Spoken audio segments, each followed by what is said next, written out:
नमस्कार, मैं राहुल नागपाल और आप देख रहे हैं सोशल मीडिया। मैं हूं आज दिल्ली यूनिवर्सिटी में और दिल्ली यूनिवर्सिटी के हिंदू कॉलेज में जहां प्रोफेसर रतनलाल प्रोफेसर हैं और हिंदू कॉलेज पिछले कुछ महीनों से लेकर के बहुत ज़्यादा चर्चा में है। कभी रतनलाल जी वाला मामला आ जाता है और क्योंकि वो यहाँ पर प्रोफेसर, उनके साथ जो हुआ तमाम मुल्क में बहुजन समाज के लोगों ने उसको देखा। लेकिन अभी इसी कॉलेज की स्टूडेंट रही नुपुर शर्मा, जिन्होंने मोहम्मद साहब पर जो विवादित बयान दिया, उसको लेकर के आज उनके ऊपर FIR हुई है। विवादित बयान उन्होंने कई दिन पहले दिया था, लेकिन आज FIR हुई है। और प्रोफेसर रतनलाल पर जो FIR हुई थी वो कैसे हुई थी, सारा मामला आप तमाम लोगों के साथ में आपको मालूम है। प्रोफेसर साहब, स्वागत है आपका। थोड़ा सा बताइए कि सरकार ने आपको रात के अंधेरे में उठाया और जेल में ठूस दिया, और नुपुर शर्मा ने आप ही के कॉलेज की स्टूडेंट रही है, छात्रा रही है, उन्होंने जिस प्रकार से 5-7 दिन पहले विवादित बयान दिया, अदर कंट्रियों का प्रेशर बना, तब जाकर के FIR हुई। सरकार अपनों पर रहम कर रही है। देखिए, मुद्दा क्या है उस पर मैं नहीं बोलूंगा जी। चाहे मैंने जो स्टेटमेंट दिया हो, चाहे नुपुर ने जो स्टेटमेंट दिया हो, उस पर मैं नहीं बोलूंगा जी। ये पूरा प्रशासन, दिल्ली पुलिस की फंक्शनिंग और सरकार की फंक्शनिंग जो है, इस पे बोलना लाजमी है और मैं बोलना भी चाहूंगा। जी। देखिए, नुपुर शर्मा बड़े लोग हैं, शर्मा है, भारतीय जनता पार्टी की राष्ट्रीय प्रवक्ता हैं और बड़े ब्यूरोक्रेटिक फैमिली से हैं, पुराने बीजेपी से उनके घर के संबंध रहे होंगे। बड़ी फैमिली, शर्मा फैमिली, ब्राह्मण फैमिली। हाँ, शर्मा फैमिली। मैं कहाँ अदना सा रतनलाल, हिंदू कॉलेज का शिक्षक, यहाँ जो छात्र पढ़ते हैं वो समझते हैं कि पूरी हिंदू कॉलेज उनकी जागीर है, और शिक्षक जो पढ़ाते हैं तो कुछ भी नहीं होता है। तो खैर, बड़े बड़े लोगों की बड़ी बड़ी कथाएं हैं, और जाहिर है कि उन्होंने जो स्टेटमेंट दिया है उसमें दुनिया में जो रिएक्शन है वो तमाम रिएक्शन आप देख ही रहे होंगे। और जो इंटरनेशनल प्रेशर, बोथ नेशनल कम इंटरनेशनल ज्यादा प्रेशर, और छोटे छोटे मुल्क का प्रेशर है, जिसकी वजह से भारत सरकार को झुकना पड़ा है। और प्रेशर क्यों है? धर्म सिर्फ नहीं है, इसमें भारत सरकार और भारत सरकार के जो चाहने वाले बिजनेसमैन हैं उनका भी इंटरेस्ट जुड़ा हुआ है। ये बिजनेस, तेल, गैस, जी। फूड स्टाफ, सबका बिजनेस का भी खेल है। तो मिडिल ईस्ट में उधर जितने अरब मुल्क कंट्रीज हैं, वहाँ पे अडानी अंबानी का सबका बिजनेस है। तो ज्यादा टेंशन बढ़ेगा तो करोड़ों डॉलर का नुकसान हो सकता है। तो इसलिए इन मुल्कों के सामने भारत सरकार को थोड़ा सा सरेंडर करना पड़ा। इंटरनेशनल जो बेइज्जती हुई है सो हुई है। इसीलिए जो आप देखेंगे कि पहले पार्टी से सस्पेंड किया गया और आज इतने दिन बाद FIR दर्ज की है। मेरा क्या था, नुपुर शर्मा ने माफी मांगी। आपने नहीं मांगी? नुपुर शर्मा ने माफी मांगी। लगातार हमने सोशल मीडिया पे पढ़ा कि मीडिया वालों, लोगों, मेरा घर का एड्रेस नहीं बताओ, मेरे जान को खतरा है। इतने बड़े, दुनिया के सबसे बड़े राष्ट्रीय पार्टी, राष्ट्रीय प्रवक्ता जैसे सोशल मीडिया पे गिरगिरा रही कि मेरा एड्रेस मत पब्लिक करो और फोन नंबर मत पब्लिक करो, ये खतरा है। माफी भी मांग रही। हमारे केस में मैंने जो कुछ भी कहा हो, मतलब मैंने माफी मांगा, मैं कुछ डिलीट किया, राइट जी। और खतरा, धमकियां तो मुझे कम थोड़ी मिल रही थी। वो सारे ट्विटर पे, फेसबुक पे प्रोटेस्ट किया यहाँ पे, और धमकियां मुझे भी मिल रही थी। और मेरा तो पूरा पब्लिक था। तो नहीं डरे हम। क्यों? क्योंकि फर्क यही है कि मैं समझता हूं कि देश संविधान से चलेगा, कानून से चलेगा। हम माफी मांगने वालों की परंपरा में नहीं। हम लोग तो इस देश, मूल निवासियों के देश बनाने वाले लोगों की परंपरा में, तो हम माफी क्यों मांगेंगे? हमने जो कहा, कानून का राज अगर संविधान का राज है तो न्यायालय फैसला करेगा, न्यायालय विचाराधीन है। अगर मैं गिल्टी फाउंड हूँ तो मुझे सजा मिलेगी, नहीं होगी तो मैं बाइज्जत बरी होऊंगा। बिल्कुल, जमानत तो मिल ही गई थी उसकी। तो सवाल यही है कि सर, आपने कहा कि हम लोग, हमारी परंपरा वैसी नहीं रही, माफी मांगने वाली। तो कहीं आपका सारा मतलब जैसे वीर सावरकर को लेकर के और अम्बेडकर सब कुछ, मतलब बाबा साहब डॉक्टर अम्बेडकर का पूरा आंदोलन देख लीजिए, वो झुके नहीं। तो ये माफी भी मांग रहे हैं, डर भी रहे हैं। और हमारा तो पूरा पब्लिक था, सब लोग एड्रेस जानता था। दिल्ली पुलिस का कैरेक्टर देखिए। दिल्ली पुलिस मेरे मामले में 18 को FIR होता है और 20 तारीख को मैं तो घर में बैठा हुआ था। मुझे कानून पर भरोसा था, मुझे लगा कि पुलिस मुझे नोटिस देगी, मुझे एक मौका देगी बात करने के लिए, अपना पक्ष रखने के लिए। तो नहीं, मेरे स्टेटमेंट से पता नहीं कौन सा प्रलय आ रहा था देश में, प्रलय आ रहा था, पता नहीं क्या हो रहा था। शाम में आए, मैंने कहा चाय पीजिए, चाय भी पिलाया, गपशप मारे। बोले कि DCP साहब को स्टेटमेंट रिकॉर्ड कराना, मैं चलिए। फ्राइडे, देखिए ये सब खेला हम लोग खूब समझते हैं। पुलिस का मोडस हमारे घर में भी पुलिस ऑफिसर्स, फ्राइडे को रात में पकड़िए, सैटरडे को जो है डिले कराइए, संडे को कुछ बेल नहीं मिलेगा तो जेल चल जाएंगे। मैंने तो एंटीसिपेटरी बेल नहीं अप्लाई किया था ना, मुझे तो कोई डर नहीं है। दिल्ली पुलिस ने मुझे सिक्योरिटी दिया, मुझे भी धमकी मिल रही थी। मैं भी एक प्रतिष्ठित कॉलेज का प्रोफेसर हूँ, मैंने तो प्रधानमंत्री जी को लिखा भी था कि मुझे दीजिए सिक्योरिटी, बिल्कुल, और बनता भी था। मुझे इतनी धमकियां मिल रही थी, और वैसे जो सरकार का समर्थन करने वाले लोगों से, समझिए। तो मेरे केस में आप आते हैं, फ्राइडे को ले जाते हैं, जानते हुए मैं चुपचाप चलिए चलिए।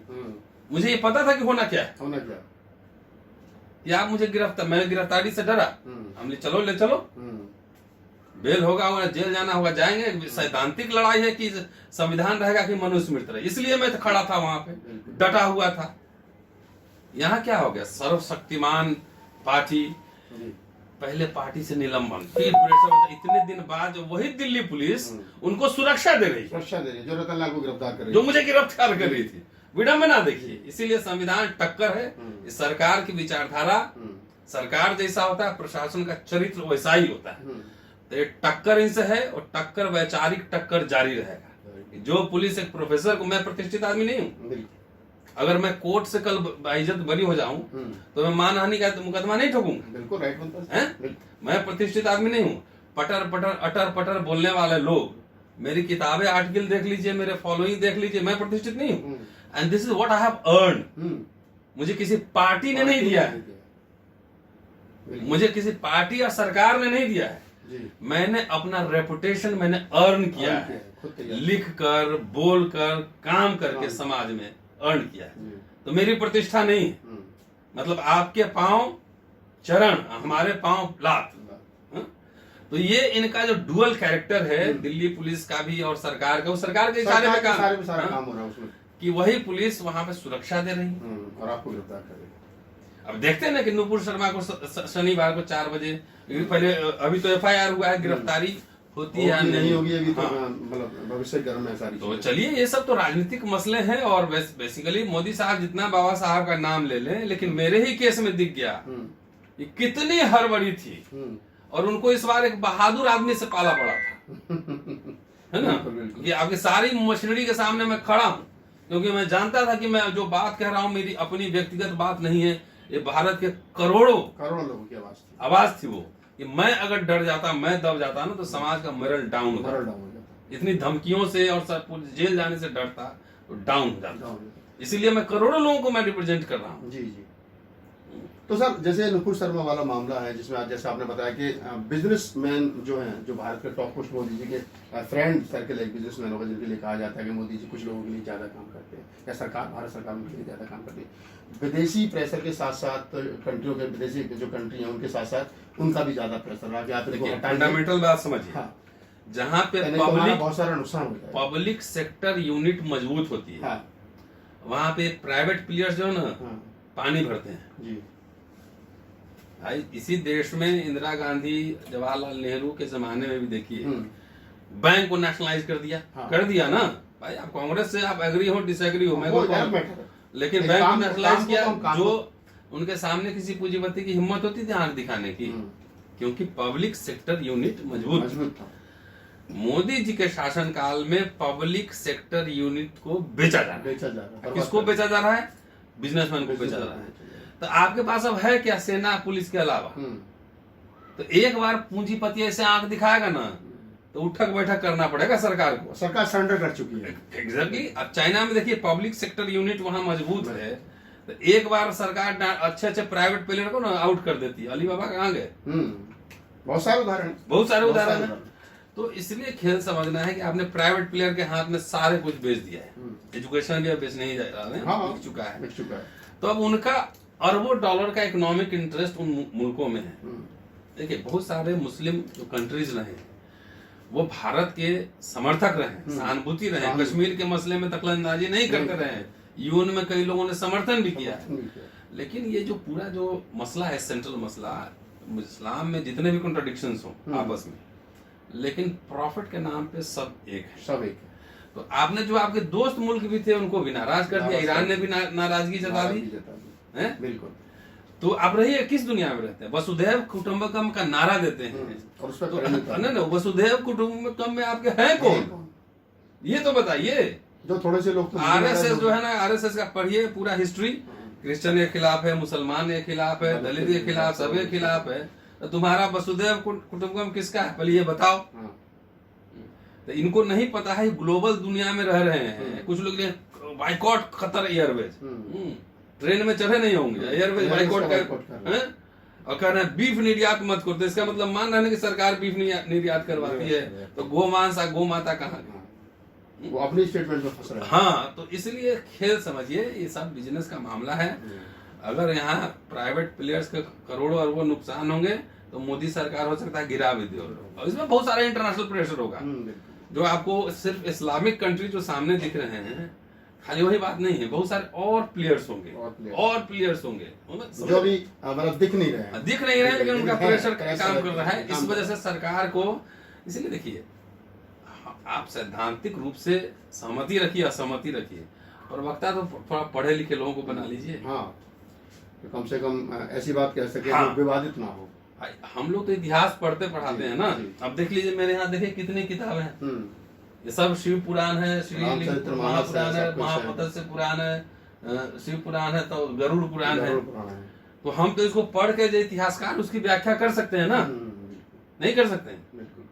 एज ए हिस्टोरियन हम बोल सकते हैं, लेकिन इन प्रवक्ता लोग को दिन भर जो है शाम में सब झाँव झाँव करने पहुंचता है, कुछ न हिस्ट्री का पता है, न ज्योग्राफी का पता है, न संदर्भों का पता है। इतिहास में संदर्भ का मतलब होता है ना, कि किस संदर्भ में कौन सी बातें कही गई। उसमें से दो लाइन अगर कट कर देंगे तो मीनिंग उलट जाएगा। ठीक, तो इसलिए चलिए लीलाएं देखिए। हम तो खाली अपने समाज को कहते हैं आप जागृत रहिए, आपके अधिकार सरकार आपको नहीं देगी, आपको बचाना है तो लड़ ले लीजिए उनसे। तो दोस्तों, आप प्रोफेसर रतन लाल जी थे, हम दिल्ली यूनिवर्सिटी आए थे, तो मन में जिज्ञासा थी कि सर से बात की जाए, और खासतौर से यही दोहरा चेहरा सरकार का आपके सामने आ सके कि रतन लाल वाले मामले पर सरकार कितनी जो है वो एक तरीके से पोजीशन में थी, और नुपुर शर्मा वाले मामले पर बिल्कुल बैक। इससे दो विचारधाराओं का आपका स्पष्ट टकराव नहीं, जो कॉन्ट्रास्ट जो है ना, पैरेलल दिख गया। दो विचारधाराओं का, एक माफी वीरों का विचारधारा है और एक जो है कामगारों का विचारधारा, श्रमिकों का विचारधारा। ठीक है ना, दोनों पैराडॉक्स इस 10 दिन में दिख गया। 10 दिन में तो अगर आपको हमारा वीडियो अच्छा लगा तो उसको लाइक कीजिए, शेयर कीजिए, कमेंट्स कीजिए, नए हो तो हमारे चैनल को सब्सक्राइब कीजिए, और फेसबुक पेज पर हो तो हमें फॉलो कीजिए। मैं Rahul Nagpal, camera man CL के